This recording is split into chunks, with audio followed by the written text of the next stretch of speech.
और कोरोना संकट और लॉकडाउन के बीच प्रधानमंत्री नरेंद्र मोदी ने कल 20 लाख करोड़ रुपए के पैकेज का ऐलान किया है। पीएम ने आत्मनिर्भर भारत अभियान के तहत इस पैकेज की घोषणा की है, जो कि लॉकडाउन में मंद रफ्तार से बढ़ रही अर्थव्यवस्था से निपटने में मददगार साबित होगा। इस पैकेज में लैंड, लेबर, लिक्विडिटी और लॉ सभी पर बल दिया गया है।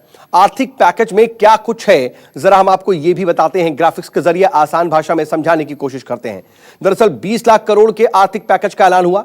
भारत की जीडीपी का यह 10% है। देश को 20 लाख करोड़ का इससे संबल मिलेगा। आर्थिक पैकेज जो है आत्मनिर्भर भारत अभियान की अहम कड़ी है। किसान, मजदूर, मध्यम वर्ग, उद्योग के लिए पैकेज है। कुटीर उद्योग, लघु उद्योग के लिए आर्थिक पैकेज है और आर्थिक पैकेज से सभी सेक्टर्स की कार्यक्षमता क्षमता को बढ़ाने की कोशिश होगी और इसमें मदद मिलेगी। मेक इन इंडिया के संकल्प को मजबूत भी किया जाएगा इसके तहत और आर्थिक पैकेज में ग्लोबल सप्लाई चेन पर भी जोर होगा। संकट में लोकल सप्लाई चेन का एक तरह से महत्व काफी ज्यादा समझाया है। संकट काल में तो लोकल को अपना जीवन मंत्र बनाना है, यह बात भी प्रधानमंत्री ने कही। गर्व से लोकल सामान खरीदें और उसका प्रचार करें। कोरोना संकट का सामना करते हुए एक विशेष आर्थिक पैकेज की घोषणा कर रहा हूं। हाल में सरकार ने कोरोना संकट से जुड़ी जो आर्थिक घोषणाएं की थी, जो रिजर्व बैंक के फैसले थे और जिस आर्थिक पैकेज का ऐलान हो रहा है, उसे जोड़ दें तो ये करीब करीब 20 लाख करोड़ रुपए का है। ये पैकेज भारत की जीडीपी का करीब करीब 10% है। इन सबके जरिए देश के विभिन्न वर्गों को आर्थिक व्यवस्था की कड़ियों को 20 लाख करोड़ रुपए का संबल मिलेगा, सपोर्ट मिलेगा। आत्मनिर्भर भारत के संकल्प को सिद्ध करने के लिए इस पैकेज में लैंड, लेबर, लिक्विडिटी और लॉज सभी पर बल दिया गया है। आपको बता दें कि 20 लाख करोड़ रुपए के आर्थिक पैकेज के बाद अलग अलग राज्यों के मुख्यमंत्रियों ने भी इस पर प्रतिक्रिया दी है। क्या कुछ अलग अलग मुख्यमंत्रियों ने कहा, वो आपको सुनाते हैं।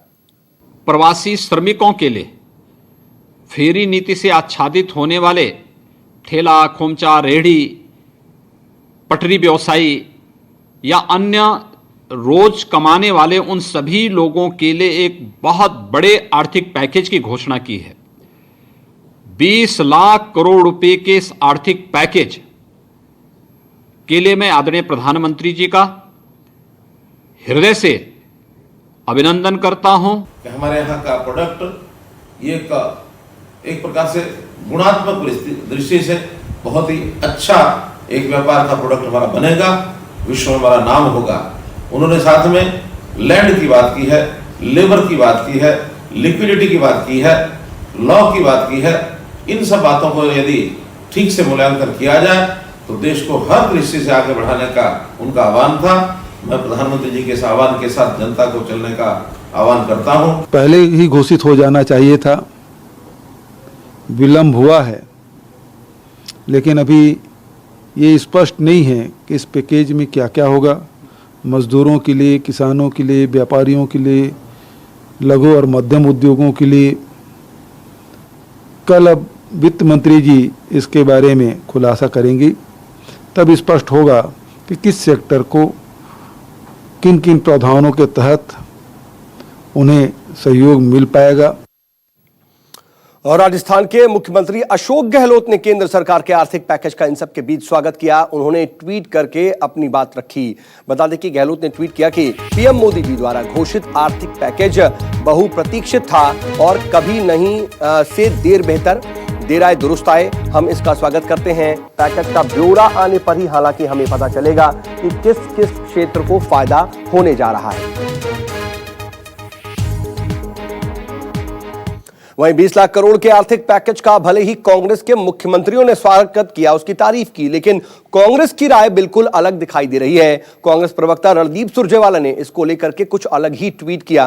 उन्होंने कहा कि माननीय मोदी जी, आपने संबोधन से मीडिया को खबर बनाने को हेडलाइन तो दे दी, पर देश को मदद की हेल्पलाइन का इंतजार है।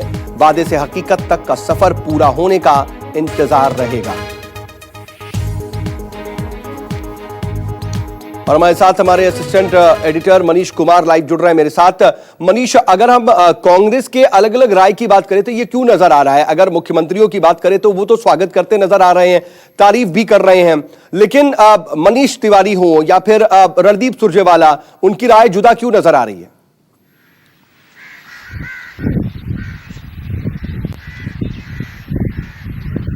देखिए कांग्रेस की राय इसलिए भी बटी है कि आप देखिए अशोक गहलोत ने जरूर वेलकम किया है प्रधानमंत्री के इस ऐलान को, लेकिन उन्होंने कहा कि वित्त मंत्री के प्रेस कॉन्फ्रेंस का इंतजार रहेगा कि किस तरीके से किस मद में एलोकेशन किस तरफ होती है, राज्यों की किस तरफ मदद की जाती है, तो इस बात का इंतजार होगा। जाहिर तौर पर विपक्षी पार्टी है, क्योंकि लगातार कांग्रेस बहुत समय से जिस समय से लॉकडाउन बढ़ाया गया उस समय से इंतजार बोल रही थी कि राहत पैकेज का ऐलान किया जाए। सरकार की तरफ से जिस तरीके से देरी हुई उसको लेकर कांग्रेस का आक्रमण है, लेकिन साथ साथ अशोक गहलोत तारीफ कर रहे हैं, दूसरी तरफ कह रहे हैं कि उनको इंतजार है इस बात का कि वित्त मंत्री क्या ऐलान करती है। और उम्मीद की जा रही है कि वित्त मंत्री आज दोपहर शाम तक, हालांकि समय अभी नहीं आया वित्त मंत्रालय की तरफ से, लेकिन आज प्रेस कॉन्फ्रेंस होगा जो हमें सूत्रों के जरिए पता चल रहा है, जिसका प्रधानमंत्री ने खुद कहा था कि वित्त मंत्री ऐलान करेंगी, और उम्मीद की जा रही है कि वित्त मंत्री की प्रेस कॉन्फ्रेंस आज दोपहर देर शाम तक होगी। तो उसमें किस सेक्टर को कितना दिया जा सकता है, कितनी मदद पहुंचाई जा सकती है, इस बारे में किसी तरह की कोई इनपुट या कोई अंदाजा लग पा रहा है क्या?